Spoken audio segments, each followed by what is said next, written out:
कुछ जगह ऐसी होती हैं जिसको परिभाषित करने में हर कैनवास नाकाफी लगता है, हर संदर्भ लघु और हर उदाहरण बौना प्रतीत होता है, जिसकी अभिव्यक्ति में स्वर असमर्थ होते हैं। जहाँ सिर्फ मौन सदता है वही अर्थपूर्ण होता है, बिल्कुल एक गहरी आश्वस्ति की तरह। शांति कुंज कुछ ऐसा ही है। संस्कृति, धर्म, आस्था, अस्मिता से रचा बसा ये युग तीर्थ सिर्फ देवभूमि का तोरण द्वार ही नहीं, ये ज्ञान, विज्ञान, वनस्पति, धर्म और अध्यात्म का समूचा संसार है।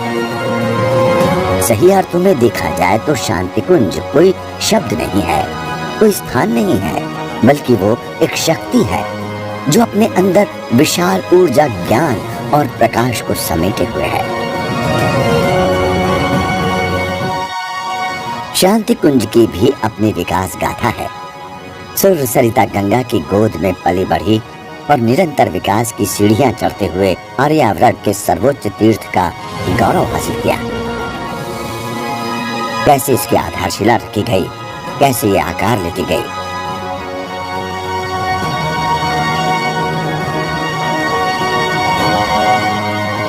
कैसे इसने पुरातन गौरव को हासिल किया, ये जानना सिर्फ दिलचस्प ही नहीं, उस महान युग पुरुष पूज्य गुरुदेव पंडित श्री राम शर्मा आचार्य के संकल्प और निष्ठा और शिल्पी व्यक्तित्व को महसूस करना भी है। आज जब हम शांति कुंज का स्वर्ण जयंती वर्ष मना रहे हैं तो इससे सुखद अवसर और क्या होगा। सनातन हिंदू संस्कृति में सदा से तीर्थों की विशेष महत्ता रही है।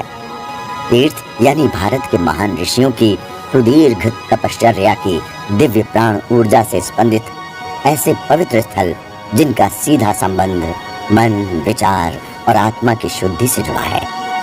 हिमालय की छत्र छाया और माँ गंगा के निर्मल गोद में बसा गायत्री तीर्थ शांति कुंज वैदिक चित्त की इस कसौटी पर पूरी तरह खरा उतरता है। वेद माता गायत्री के वरद पुत्र और इस युग के विश्वामित्र पंडित श्री राम शर्मा आचार्य जी की आध्यात्मिक तपः शक्ति के अक्षय केंद्र के रूप में विकसित नवयुग की इस गंगोत्री ने वयम राष्ट्र जागरयाम पुरोहितः की वैदिक ऋषि परंपरा को कार्य रूप में परिणित कर भारत की पुण्य भूमि को महानता के शीर्ष पर पहुंचाने में अहम भूमिका निभाई है।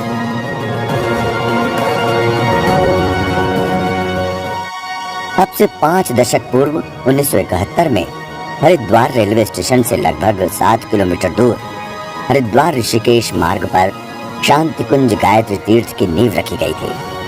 आधारशिला के साथ ही परम पूज्य गुरुदेव पंडित श्री राम शर्मा आचार्य जी ने हम सुधरेंगे युग सुधरेगा के ध्येय वाक्य से वैचारिक क्रांति अभियान का सूत्रपात किया था। उनकी गहन चेतना से अनुप्राणित ये तीर्थ आज भी लोगों को जाति, संप्रदाय, संकीर्णताओं से ऊपर उठकर जीवन जीने की कला और आत्मवादी जीवन की प्रेरणा दे रहा है।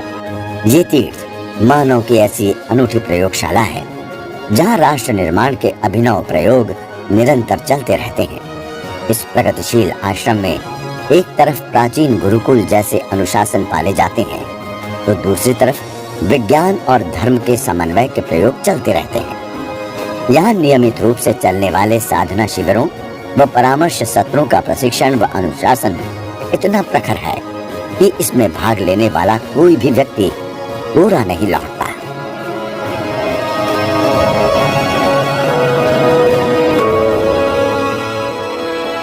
हमारी परंपरा महर्षि पतंजलि, चरक, सुश्रुत और धन्वंतरी की परंपरा रही है। हम इन्हीं की परंपराओं के वंशज हैं। हम सब उनके प्रतिनिधि, प्रतिरूप, उत्तराधिकारी हैं। शांति कुंज उसी ऋषि परंपरा का संवाहक है जहाँ साधना के साथ साथ शिक्षा, स्वास्थ्य, स्वावलंबन, पर्यावरण संरक्षण, महिला जागरण एवं युवा उत्कर्ष और व्यसन उन्मूलन के लिए कार्य और अभियान हमेशा चलते रहते हैं। शांति कुंज केवल आध्यात्मिक चेतना के जागरण का कार्य नहीं करता, अपितु उस सत्य को स्वीकारने की दिशा हेतु भी हमारा मार्गदर्शन करता है। जिस सत्य का अनुभव करते ही हम अपने मनुष्य होने पर गौरव महसूस करने लगे। सही अर्थों में कहा जाए तो मनुष्य को मनुष्यता से जोड़ने की ही एक कड़ी है शांति कुंज।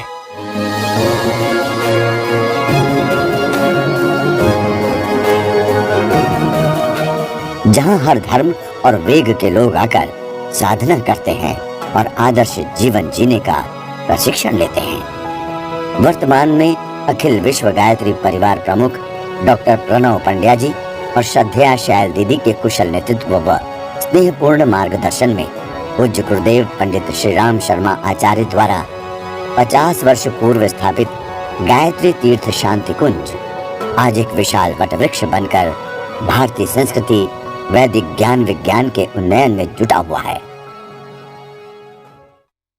आइए शांति कुंज की उन तमाम विशिष्टताओं के बारे में जानें और समझें जिन्होंने इसे जागृत युग तीर्थ बनाया है।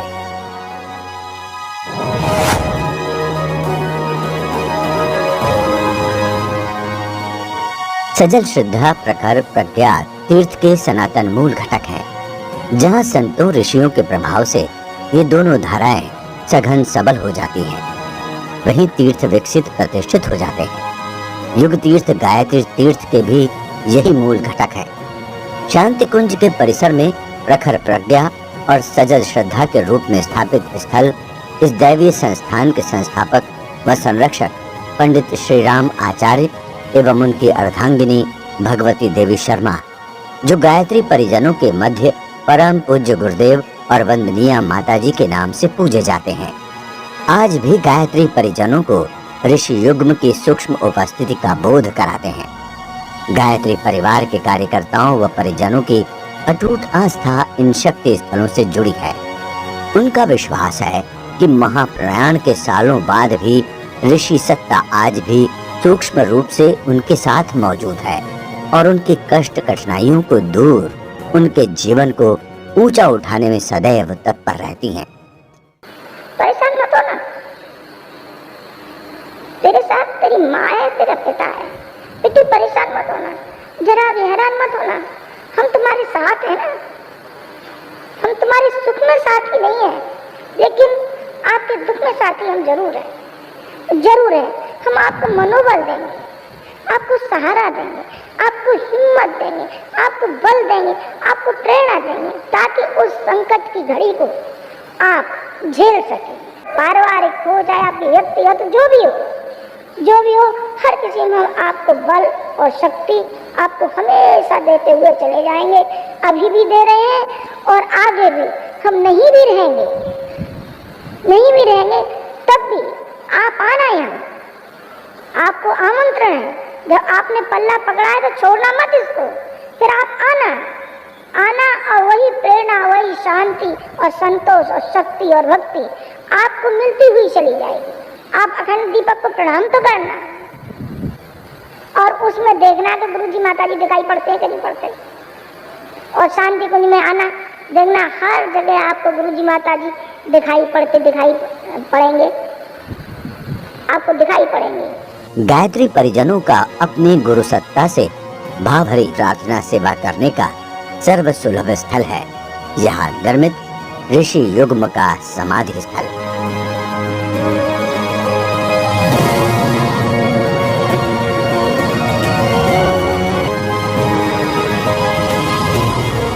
भारत हमेशा से उत्कृष्ट मनोवैज्ञानिक मूल्यों के लिए जाना जाता रहा है। हमारे ऋषियों ने मनोवैज्ञानिक मूल्यों के संवाहक के रूप में यज्ञ की भूमिका को अहम माना है।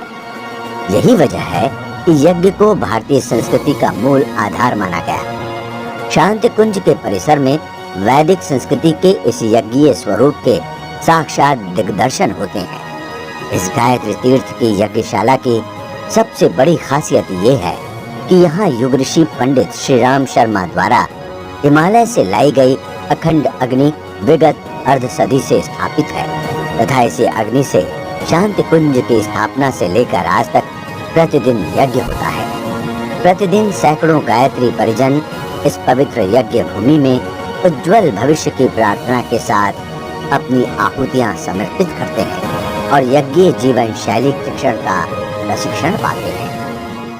हमारे यहाँ यज्ञशाला की कैसी सुंदर व्यवस्था है, कैसा वैज्ञानिक अनुसंधान होता है। और ये देखेंगे कि यज्ञ परंपरा के बारे में, यज्ञ को जो लोग अब तक ये कहते रहते थे कि इसमें लकड़ी जलाई जाती है, सामान जलाया जाता है, कार्बन डाइऑक्साइड गैस पैदा की जाती है, नुकसान किया जाता है, उनको आप देखिए इनका मुँह बंद करने के लिए कि यहाँ यज्ञ परंपरा को किस तरीके से वैज्ञानिक ढंग से बनाने के लिए हमारी लेबोरेटरी और प्रयोगशाला है। हम अध्यात्म विज्ञान, देव और दानव दोनों को मिला करके समुद्र मंथन का कोशिश करते हैं और ये बताते हैं क्या करना चाहिए और क्या नहीं करना चाहिए।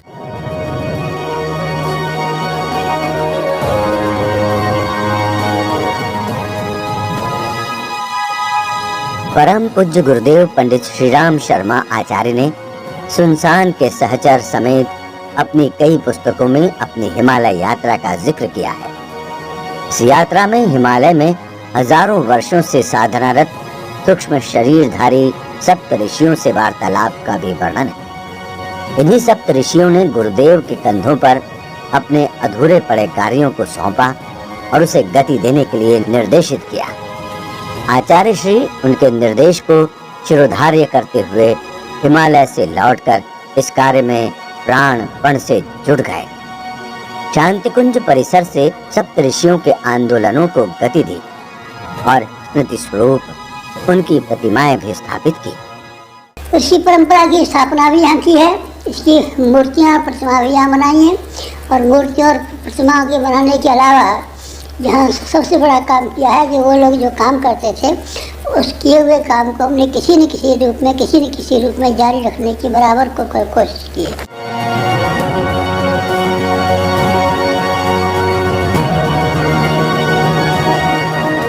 ये क्षेत्र आश्रम का सप्तऋषि क्षेत्र कहा जाता है। गायत्री परिजनों का विश्वास है कि ये सभी ऋषि सूक्ष्म रूप में यहाँ विद्यमान रहकर उन सभी को शक्ति और संरक्षण दे रहे हैं।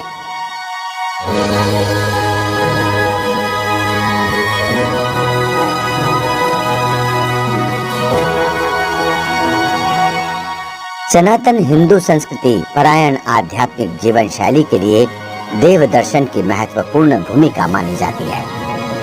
अपने इष्ट आराध्य के गुणों को अपने जीवन में अपनाने की सतत प्रेरणा पाना और उससे अनुग्रह इसका मुख्य प्रायोजन है।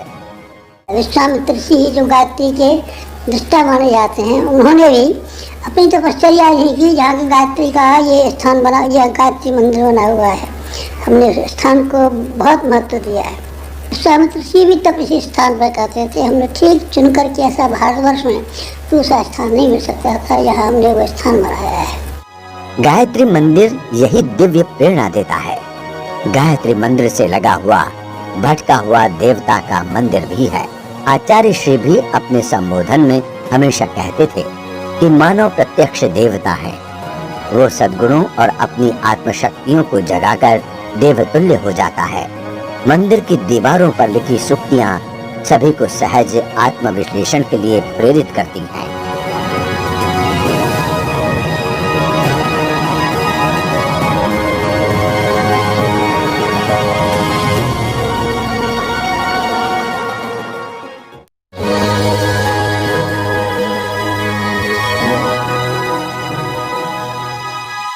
परम पूज्य गुरुदेव पंडित श्रीराम शर्मा ने पवित्र अखंड दीप को अपने हिमालय वासी गुरुदेव के निर्देश पर 15 साल की आयु में प्रज्वलित किया था। रामचंद्र जी के भी दो गुरु थे, एक का नाम विश्वामित्र था और एक का नाम वशिष्ठ था। दो गुरु थे। हमारे भी दो गुरु हैं। एक कौन से हैं? एक हिमालय पर रहते हैं, नंगे रहते हैं, सूक्ष्म शरीर है उनका, स्थूल शरीर स्थूल नहीं है, सूक्ष्म शरीर है। वो वहाँ आए हमारे घर, उनका सूक्ष्म शरीर, और उनने कहा 15 वर्ष की उम्र हो गई, तो 15 वर्ष की उम्र हो जाने पर उनने कहा कि हम तुझे गायत्री की दीक्षा देंगे। तो हमने कहा कि हम गायत्री की दीक्षा तो ले आए हैं, मालवी जी ने दे दी थी। उन्होंने कहा नहीं, हम दूसरी दीक्षा देंगे, हम दूसरी दीक्षा देंगे। क्या तुम्हें क्या आप भी दे दीजिए। उन्होंने पहले 3 जन्मों के हाल दिखाए हमारे, और 3 जन्मों के हाल दिखाने के बाद में हमारा विश्वास हो गया कि यही हमारे गुरु हैं और इन्हीं को समर्पण करना चाहिए। सन 1926 की वसंत पंचमी से प्रज्वलित ये अखंड दीप आज भी अपना दिव्य आलोक बिखेर रहा है। आचार्य श्री ने इसी पावन अखंड दीप के सानिध्य में 24 लाख गायत्री मंत्र के 24 पुरस्चरण किए और विशाल गायत्री परिवार की बुनियाद रखी। आचार्य जी ने विशाल गायत्री परिवार की सारी उपलब्धियों का मूल स्रोत अखंड दीप को ही बताया है। यहाँ आने वाले श्रद्धालुओं का मानना है कि इस अखंड ज्योति के दर्शन मात्र से मन में दिव्य प्रेरणा एवं शक्ति का संचार होता है।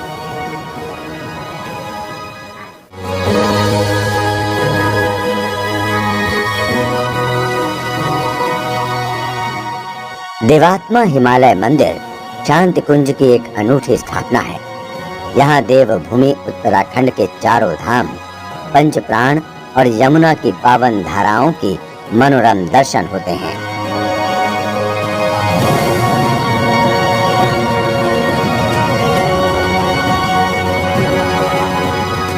सनातन हिंदू संस्कृति में विश्व की आध्यात्मिक ऊर्जा का मूल केंद्र माना गया है। ऐसी मान्यता है कि महान तपस्वी ऋषियों की संसद सनातन काल से यहाँ तप कर रही है। यही वजह है कि अध्यात्म पथ जिज्ञासुओं को हिमालय सदा से आकर्षित करता रहा है। अपने हिमालयवासी सदगुरु के मार्गदर्शन में आचार्य वर ने अपने जीवन में कई बार हिमालय की यात्राएं की और आध्यात्मिक विभूतियों की दिव्य संपदा लेकर लौटे। आचार्य श्री का कहना है कि अध्यात्म पथ के हर पथिक को हिमालय की यात्रा का प्रयास जरूर करना चाहिए।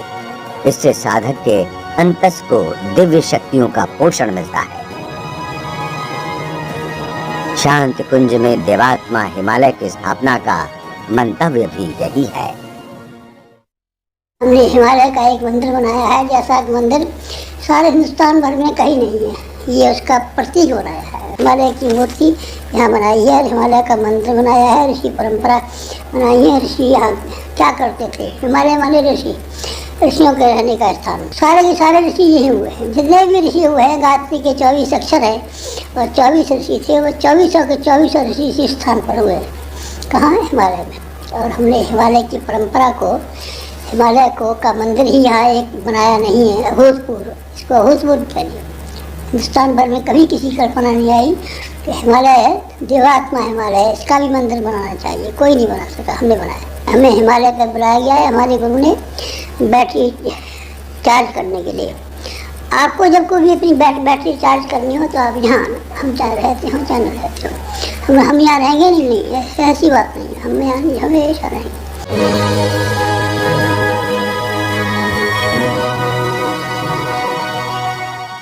यहाँ का हरितिमा देवालय ऐसा अनूठा देवालय है जहाँ देवी देवता की मूर्तियों की जगह चारों ओर नाना प्रकार के पेड़ पौधे हैं, जो न सिर्फ आगंतुकों को प्रकृति की विलक्षण छटा दिखाते हैं, बल्कि धरा को हरा भरा बनाने के लिए प्रेरित भी करते हैं। हरितिमा देवालय इस मामले में भी अनोखा है कि यहाँ आने वाले हर व्यक्ति को प्रसाद के रूप में एक पौधा दिया जाता है, जिसे तरु प्रसाद कहा जाता है। 1970 में स्वयं परम पूज्य गुरुदेव ने इसका निर्माण कराया था। गुरुदेव अक्सर कहते थे कि सच्चे मंदिर वे होते हैं जो जन जागृति के केंद्र होते हैं। हरितिमा देवालय निर्माण के पीछे भी यही उद्देश्य है। हरितिमा देवालय में विभिन्न क्षेत्रों में पाई जाने वाली अनेक दुर्लभ जड़ी बूटियां संग्रहित हैं। यहाँ उनकी पहचान और उनके गुण धर्म बताने के साथ साथ उनके उपयोग विधि का विधिवत प्रशिक्षण दिया जाता है और लोगों को ये भी बताया जाता है कि वे इन सस्ती सर्वसुलभ जड़ी बूटियों का सेवन कर कैसे पूरी तरह स्वस्थ रह सकते हैं।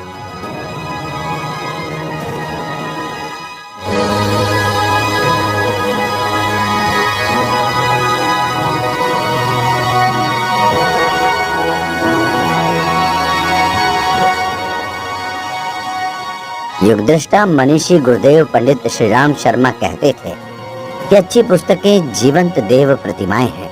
उनकी आराधना से तत्काल प्रकाश और उल्लास मिलता है। गुरुदेव ने इसी नजरिए से विचार क्रांति अभियान का सूत्रपात किया था।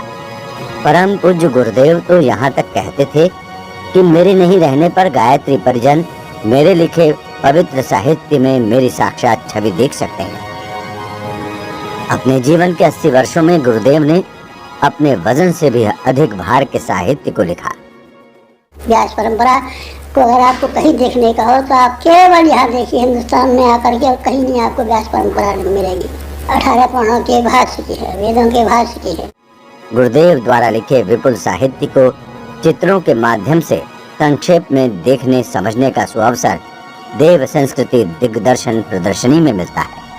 यहाँ हिंदी अंग्रेजी के साथ कई प्रादेशिक भाषाओं में करीब 3200 से अधिक पुस्तकें हैं, जो हर मनःस्थिति और परिस्थिति के लोगों का मार्गदर्शन कर उनकी समस्याओं का समाधान करती हैं।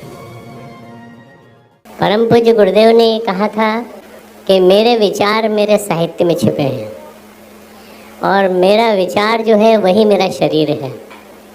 तुम लोग अगर ये मान लो कि मेरे विचार के रूप में मैं मौजूद हूँ, तो मैं अनवरत समय तक मौजूद रहूँगा। गुरुदेव हमारे जीवन में कैसे आएंगे?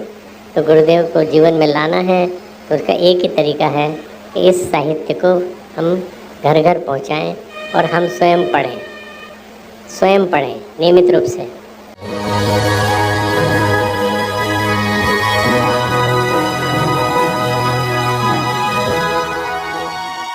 स्वामी विवेकानंद ने कहा है कि मनुष्य का भविष्य उसके सही अर्थों में वैज्ञानिक और सच्चे आध्यात्मिक होने पर टिका है।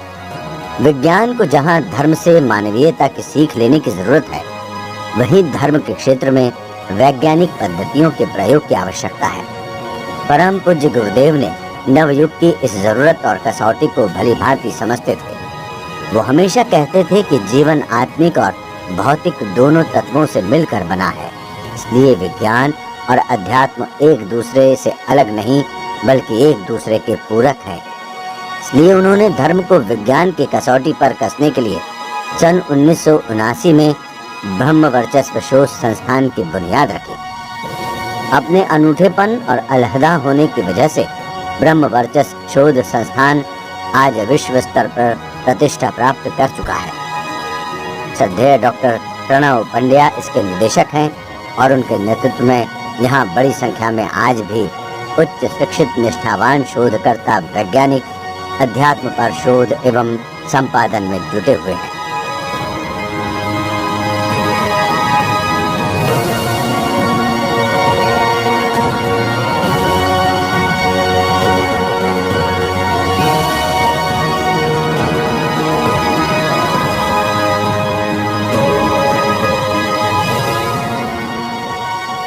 यज्ञ विज्ञान पर महत्वपूर्ण शोध इस संस्थान की बड़ी उपलब्धि है। यहाँ यज्ञ से उत्पन्न ऊर्जा, मंत्र शक्ति और ध्यान का साधक की मस्तिष्कीय तरंगों, जय विद्युत आदि पर पड़ने वाले प्रभावों का परीक्षण व अध्ययन किया जाता है।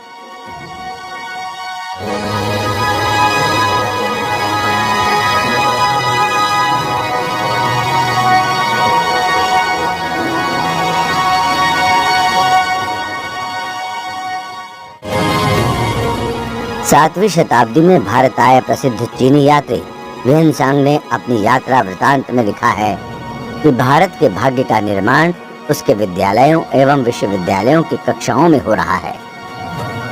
परम पूज्य गुरुदेव का भी मानना था कि देश के युवाओं की बौद्धिक क्षमता के साथ साथ नैतिक, सांस्कृतिक और मानवीय मूल्य चेतना भी विकसित होनी चाहिए।